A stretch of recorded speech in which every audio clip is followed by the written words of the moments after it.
Long-standing Finnish brand Yamarin is deservedly famous for its compact open boats and day cruisers. So this boat behind me here is a bit of a radical departure for them. We first saw it in Düsseldorf and were impressed with exactly that then. It's 5 feet longer than anything else in the range. It's the only boat in the fleet with a proper pilot house, designed to straddle that space somewhere between an Axopar and a Targa. And you can see why, because that's a very appealing part of the modern market. So we've come down to Swanwick in Southampton to take her out on the water and see just how effective this design tangent is likely to be.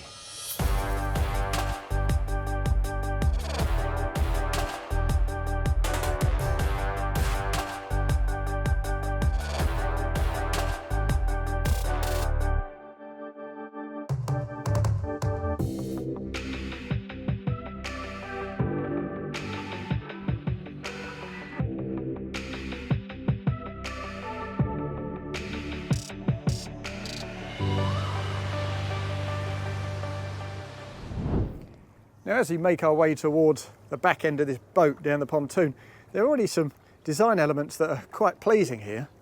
Classic Nordic style step through bow there between the rails, nice and broad, anchor mounted on the stem, symmetrical walk around decks, slightly raised island sunbed for a bit of volume down below. Fairly impressive, you've got to say. One-piece screen there, we'll talk more about that in a bit. Wide opening side doors on both sides, again, that deserves a little bit more discussion. But when we reach the transom, it's quite natural that the first thing we're going to look at are the engines. Now what we've got here is a pair of Yamaha V6 350s. That's the 4.2 litre block. That's the top end unit for this boat. Will apparently take it to around about 47 knots. So they're doing some testing at the Yamaha test centre in Rotterdam with propellers. They reckon that they should be able to get the best part of 50 knots, if not slightly more, out of these. But you can go for something gentler, go for the 300s, the same block, for around about 43, 44 knots, or the 250s, in which case you're touching 39, 40 knots. So that, even at the bottom end of the power scale, is likely to tempt a few family users. But what we got back here, it all kind of revolves around the beam. Now this is more or less a 34-foot boat with an 11-foot beam, so about 32% of the overall length, and that's pretty substantial for a monohull. So even though we've got a twin rig in the centre here, we've got really generous swim platforms on both sides, decent bit of storage in here as well, plenty of space to wander across from side to side aft of that transom bench, and some useful tying off points and places for fenders and lines. And if we step into the cockpit itself, the first thing to notice is that this deck is relatively short, as is the bow deck in fact, because they want to dedicate the bulk of the space on this relatively compact pilot house cruiser to the pilot house itself, and that makes loads of sense. But the cockpit is pretty well used. As you can see, we've got a bench at the transom there in the centre, big enough for 2 or 3 people. And if we give that little yank, you'll see it folds flat against that transom just to open up that deck space. We've got a decent bit of line storage beneath the deck there, relatively shallow though, so not enough room to fit the various infills that go in this space, and we'll talk about those in a second as well. What we also have is an optional side gate here on the starboard side, for a bit of extra practicality, and you'll see that as the test boat number 2 on the production line, this particular platform is covered in pretty much every conceivable extra. It's very high spec indeed. But if you're looking at this cockpit deck and thinking, well, there's not really enough space to use freestanding furniture opposite that aft bench, well, you'd be right. As I say, it's relatively short, but if we look towards the back end of the pilot house itself, we got quite an unusual and very sociable arrangement. As you can see, you could open the doors up like this, or you could open them up even further like that, in which case you can then remove this aft backrest, perch yourself there and face out towards this bench. It's a single level deck with a bit of a threshold, right enough, but it's still quite sociable arrangement. And it becomes more sociable, of course, because there's a roving module that you can pop in here. In fact, this is it. As you can see, we've got a couple of little receptacles there, and that's for the backrest that slots in. So you can pop that module at the leading edge of this after net and face back with a C-shaped unit towards this bench, or you can sit it aft and face forward underway. Very comfortable, lots of shelter. And there's also an additional infill that sits in the centre there, so you can turn it into a kind of sunbed arrangement inside. So it does make quite a lot of sense.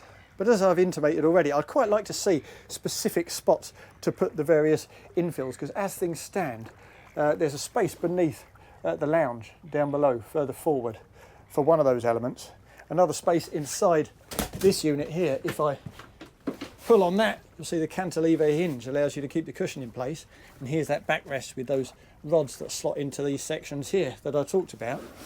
But the additional infill, well, that is kind of roving around down below in the mid cabin. So it'd be good to see a dedicated space to stow that. Even so, what I really want to talk about here though are these side panels. 2 doors on the port side, really big old units those, so you can have a big aperture forward or you can have a big aperture aft and get plenty of air and ventilation inside this part of the boat. When I spin around though, you'll see that the starboard side does not mimic that at all. It's a 3-part system with a fixed aft unit, so 2 doors ahead of that.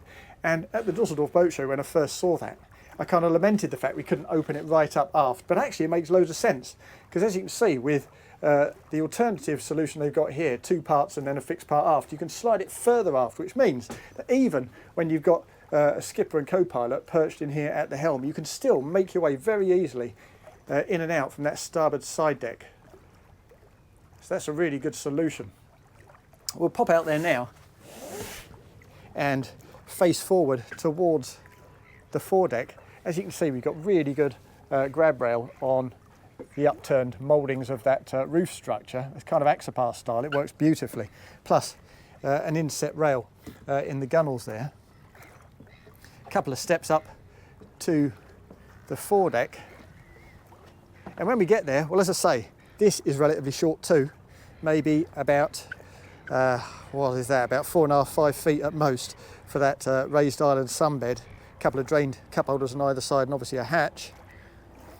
Plenty of space here to perch your bum and face aft if they decide that they're going to sort out some cushions on the options list for that.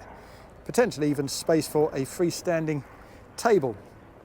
And if we open up the hatch right in the forepeak here, where you can see here's the chain and the windlass for that stem mounted anchor. We also have a ladder here, because Nordic people tend to like to use the bow of their boats, nose into rocks, use a stern anchor. So fixing a little ladder in this little bracket here is particularly practical. And this here, this what appears to be a canister, is actually just your filler for the window washer. It's a nicely arranged part of the boat. And as I say, plenty of space on this flared forepeak to jump on and off the boat. As we make our way further aft down the port side, well, as I say, this screen is a tremendous piece of equipment. One piece wraps right round the side, double laminated, 18mm, weighs about 150 kilos, and is actually a structural part of the boat, so it's really quite a piece of engineering on a boat of this scale to have a screen of that magnitude. Back down a couple of steps, but let's pop in on this port side, because I just want a quick chat about this wet bar. Now if we look further aft, that transom bench, where you can spec that as a wet bar instead in the cockpit, in which case you don't need this. But if you spec that bench, then this makes a bit of sense. You still get plenty of access in and out. And as you can see, we've got an induction hob here, no option for gas. If you go for diesel heating, you can have a diesel unit. But on this high spec test boat, we have lithium ion battery bank rather than a generator. Plus, if I pop up on the gunnels here, grab the rail and take a look at the roof structure, you'll see we've got a couple of 300-watt solar panels up here as well, just to help you top that up underway. So the principle is, you can come away, you can use your stove, maybe even a little bit of air conditioning, and spend a day or two at anchor without any noise or nonsense. In reality, as we all know, air conditioning tends to sap your battery banks super quickly.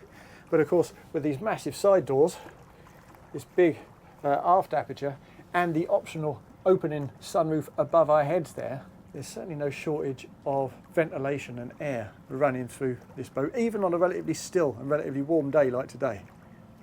Now let's scoot past that 2-man helm for a second until we get out on the water. We'll take a look at it then. And pop down below, because as I say, we've got a decent bit of elevation in that raised island sunbed. And in spite of that very generous walk around side deck arrangement, well, we've got a generous beam too, so I'm expecting decent things down here. And when I step down in here, that's exactly what I'm getting. Now, I saw this at Düsseldorf, as I say. I was super impressed with it then, and I feel no different about it now. As you can see, it's rigged as a lounge, but it's pretty alternative. What we essentially have here is space for maybe 4, at a stretch 5 people to come down and relax in shelter away from the day spaces up top. But if I shift these cushions, you'll see how easy this is to transform into a bed.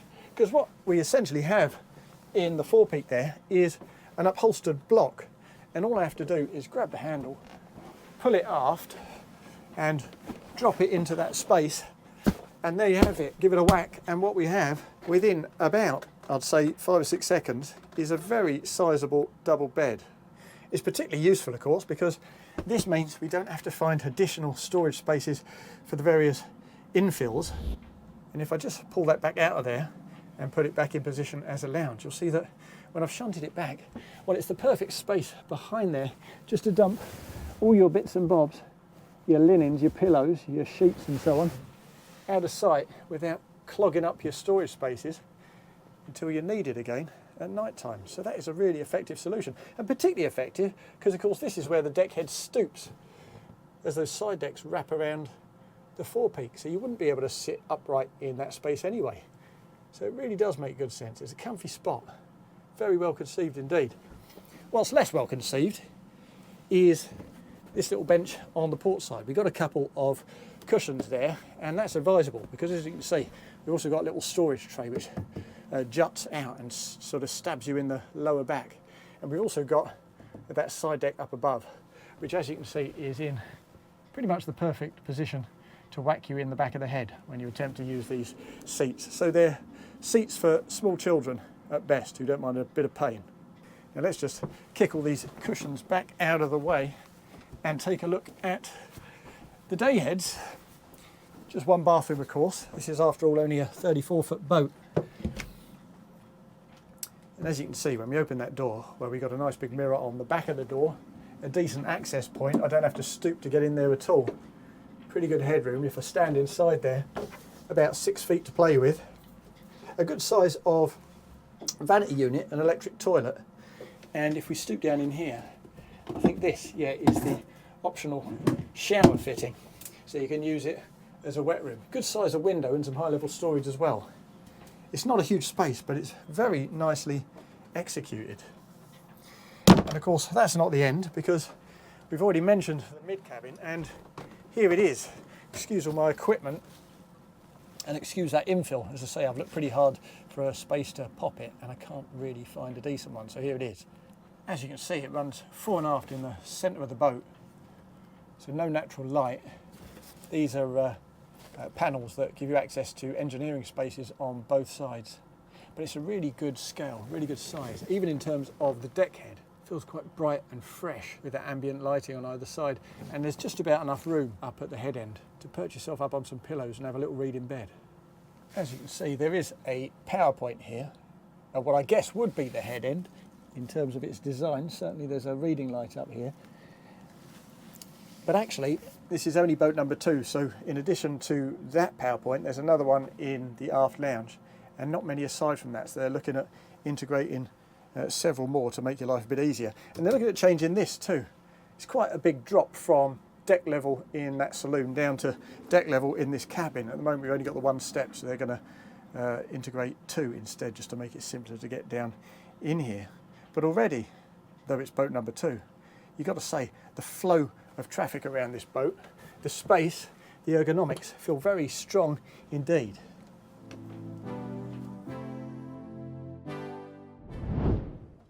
Well, we're out on the water now, and I've got to say the Helm is every bit as ergonomically sound as I thought it was when I first saw this boat back in Düsseldorf in January.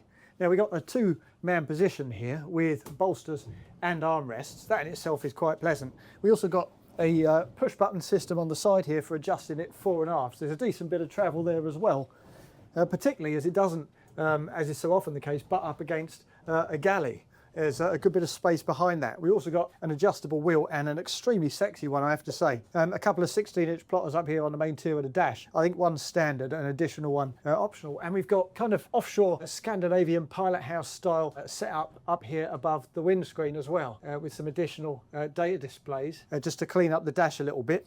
Twin throttle to the right hand next to our joystick, fusion remote, Sleipner bow thruster as well. And of course this is a key part of the experience, and so is the screen, to be honest with you.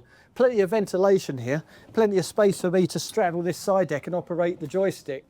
Obviously we've got the same sort of form of door on the port side, so plenty of through draft if you want it, and this sunroof up above as well.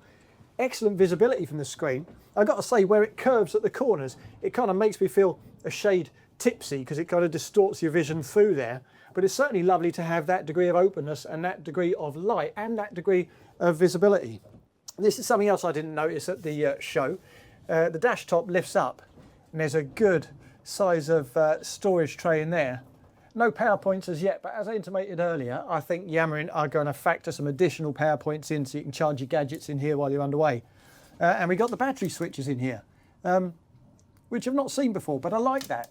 Given that this is kind of the nerve centre of the boat, it makes sense to put those there rather than sticking them inside a compartment beneath a bench at the aft end, as is so often the case. But of course, what we want to do with this boat, as ever, is have a proper drive. And I'm particularly keen because I've driven a lot of Yamarins over the years, all sorts of sizes and shapes and configurations, and universally they've been completely idiot-proof and novice-friendly boats to drive. As I say, no stepped hull here. This is a traditional deep V hull, the same hull form that Yamarin uses across the rest of its product range. And we got the biggest engines, as I've said, the twin 350s, those 4.2 litre V6 Yamahas. So we're expecting something towards the top end of the 40s. So everything is basically off, no trim assist.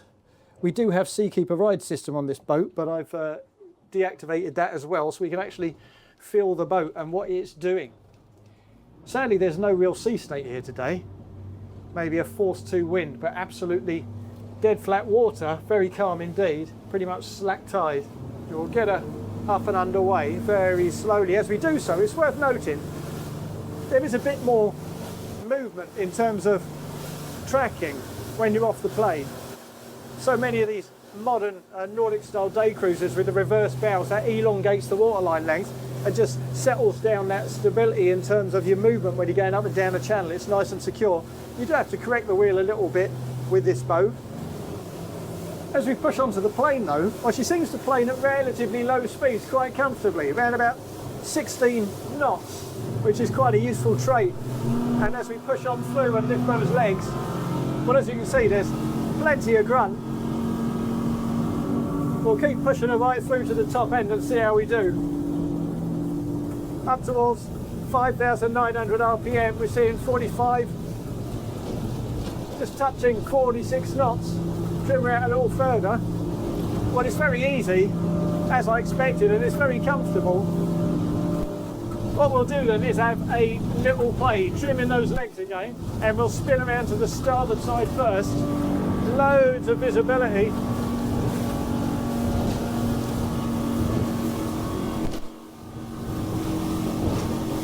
Plenty of hill, a few little wakes rolling through on our port side, but as you can see, nothing to trouble us at all.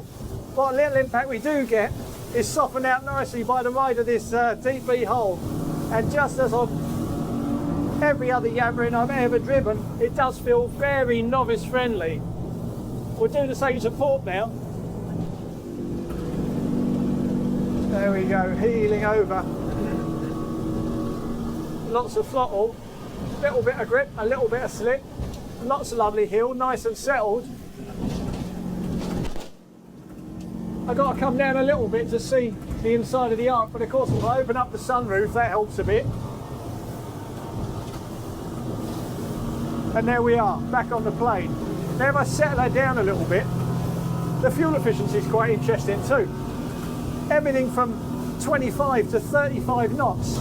We're seeing about 3 litres per nautical mile or less. Now we got a 700 litre fuel tank, so saving 20% in reserve, that's 560 litres to play with. So a range of about 185, 190 nautical miles. which is pretty good for a boat of this type. And actually, that's exactly where Yamarin wanted this boat to be. As I say, they've not used a step pole, they've not used a narrow beam, they're not after outright performance, outright pace. What they want is control and reliability and safety and security and a refined novice-friendly drive around about 30 knots, and that is exactly what this boat delivers. And if you do fancy taking it on a longer passage, well, the seating position really is very comfortable. You've got a little foot brace down there. As I say, we've got an adjustable seat here. So if I hit the forward button, it brings me nice and close to those touch points. Just sort it out for your body shape. And you can do a lot of distance in a tremendous amount of comfort with a position like this.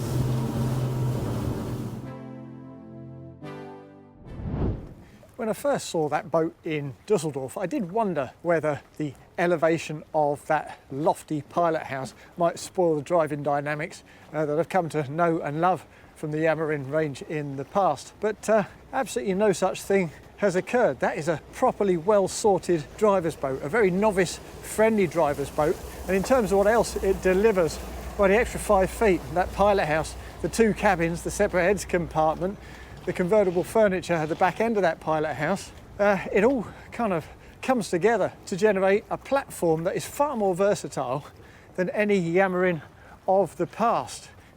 Now, the Yamarin brand is not particularly well known yet on UK shores, but I've been going to Finland testing boats in the Nordic states for the best part of 20 years now, and it's without doubt one of the best builders of compact sports boats around, and that Yamarin Aura Cabin is without question one of its strongest ever models. Now, if there's something you'd like to say about the Yamarin Aura Cabin, please do leave your comments in the section below. If you've enjoyed this video, hit the like button, and if you want to see more videos like this in the future, then make sure you subscribe to the Motorboat and Yachting channel.